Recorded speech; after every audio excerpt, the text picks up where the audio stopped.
여러분 혹시 이런 생각해 보셨어요? 똑같은 상징 하나가 누군가에게는 구원의 약속이 되고 또 다른 누군가에게는 파괴의 깃발이 될 수 있다는 거요.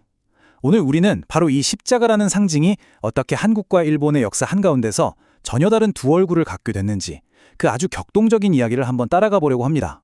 보통 우리가 상징이라고 하면 뭔가 딱 정해진 명확한 의미가 있다고 생각하잖아요. 그렇죠. 그런데 말이죠. 만약에 하나의 상징이 서로 다른 사람들에게 완전히 정반대의 의미로 다가온다면 그때는 과연 어떤 일이 벌어질까요? 네, 바로 이겁니다. 동아시아 역사 속에서 기독교의 십자가는요, 한쪽에서는 분명 구원의 상징이었지만 다른 한쪽에서는 침략과 학살을 의미하는 끔찍한 깃발이었어요. 그 도착은 결코 평화롭지 않았고 사람들에게 정말 극과 극의 의미를 전달했던 거죠. 자, 그럼 그 이야기의 시작점으로 한번 가볼까요? 때는 16세기 일본, 흔히 전국시대라고 부르는 수많은 영주들이 일본의 패권을 두고 싸우던 정말 혼란의 시대였습니다. 이 시대에 모두가 간절히 원했던 압도적인 신기술이 하나 있었어요. 자, 이 흐름을 한번 보세요. 당시 일본의 영주, 다이묘들이 나라를 통일하려면 총이 꼭 필요했어요. 그런데 치명적인 문제가 있었죠. 총은 어떻게 베껴서 만들었는데 화약을 만들 기술이 없었던 겁니다. 바로 그때 예수의 선교사들이 나타나서 화약을 공급해주기 시작해요.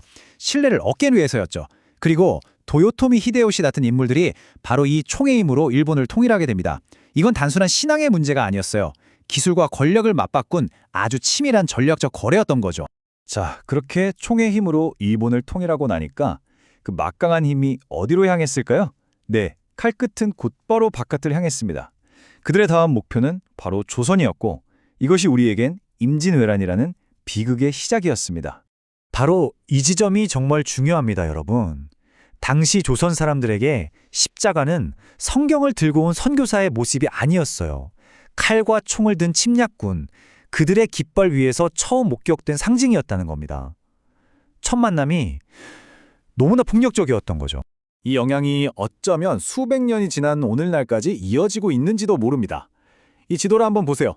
2015년 자료인데 임진왜란 때 가장 큰 피해를 입었던 지역들, 그러니까 부산, 울산, 경남 지역의 기독교인 비율이 전국에서 가장 낮게 나타납니다.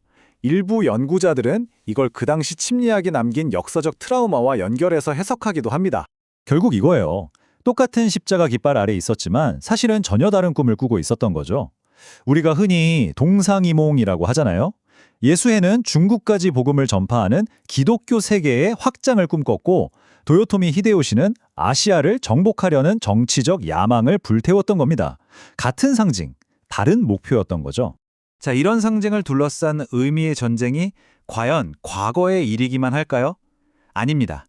시간을 훌쩍 뛰어넘어서 20세기 서울의 한복판, 한 대학 캠퍼스에서 정말 놀랍도록 비슷한 역사가 되풀이됩니다. 이곳은 지금의 연세대학교, 옛 연희전문학교의 중앙정원입니다. 이 정원 모양에 사실은 아주 영리한 상징이 숨어 있었어요. 설립자인 언더우드가 영국 혈통이거든요. 그래서 영국 국기인 유니언잭 모양으로 설계를 했고요. 동시에 그가 미국 장로회에서 파견된 선교사라는 거 나타내기 위해서도 디자인이 고안됐죠. 하지만 이 평화로운 상징도 시대의 풍파를 피할 수는 없었습니다. 1941년에 태평양 전쟁이 터지면서 상황이 완전히 바뀌죠. 일본 제국은 이 국제적인 유산의 상징을 그냥 두지 않았습니다. 1942년 정원 한가운데 있던 언더우드 동상을 강제로 끌어내려서 녹여버립니다. 전쟁 물자로 쓴다고요. 그리고 그 텅 빈 자리에 전혀 다른 기념물을 세웁니다. 보세요. 교육과 헌신의 상징이었던 동상이 사라진 그 자리에 이제는 일본의 제국주의, 소위 대동아 공영을 선전하는 기념탑이 들어선 겁니다. 정원의 본래 의미는 폭력적으로 지워졌고요. 일본의 제국주의 이데올로기와 우길기를 상징하는 공간으로 완전히 재해석된 거죠. 그런데 진짜 아이러니한 게 뭔지 아세요? 정원의 물리적인 형태, 그러니까 그 유니언잭 모양은 그대로 남아있었다는 거예요. 왜냐하면 일본 제국이 그 형태마저도 자신들의 우길기를 상징하는 거라고 우기면서 선전에 활용했기 때문입니다.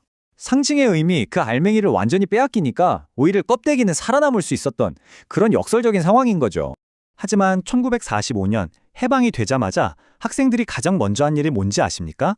바로 그 일본이 세운 기념탑을 때려 부순 겁니다. 심지어 그걸 밟고 지나다니는 다리로 만들어버렸어요. 그리고 마침내 원래 주인인 언더우드 동상을 다시 정원의 중심으로 되돌려 놓았죠. 상징을 제자리로 돌려놓는다는 것의 힘을 정말 극적으로 보여준 순간이었습니다. 자, 이렇게 수세기를 뛰어넘는 두 가지 이야기를 살펴봤는데요. 여기서 우리는 아주 근본적인 질문에 도달하게 됩니다. 도대체 인간은 왜 이렇게까지 끈질기게 상징을 두고 싸우는 걸까요? 이건 그냥 돌멩이나 깃발의 문제가 아니에요. 이건 바로 세계의 중심을 차지하기 위한 싸움입니다. 종교사학자 미르체아 엘리아데가 여기에 대해서 아주 흥미로운 통찰을 줍니다. 그는 모든 문화권의 사람들은 이 혼란스러운 세상 속에서 자신만의 질서와 의미를 찾기 위해 본능적으로 세계의 중심을 세우려는 욕구가 있다고 말했어요. 그게 어떤 사람에겐 신전, 어떤 사람에겐 십자가, 또 어떤 사람에겐 대학의 정원 같은 걸로 나타나는 거죠. 갈등은 바로 여기서 시작됩니다. 한 집단이 자신들이 세운 중심, 즉 자신들의 가치관과 세계관을 다른 집단의 영토에 강요하려고 할 때 충돌은 피할 수 없게 되는 거예요. 마치 서로 다른 두 개의 우주가 꽝 하고 부딪히는 것과 같죠. 결국 비극은 이 오만함에서 태어나는 겁니다.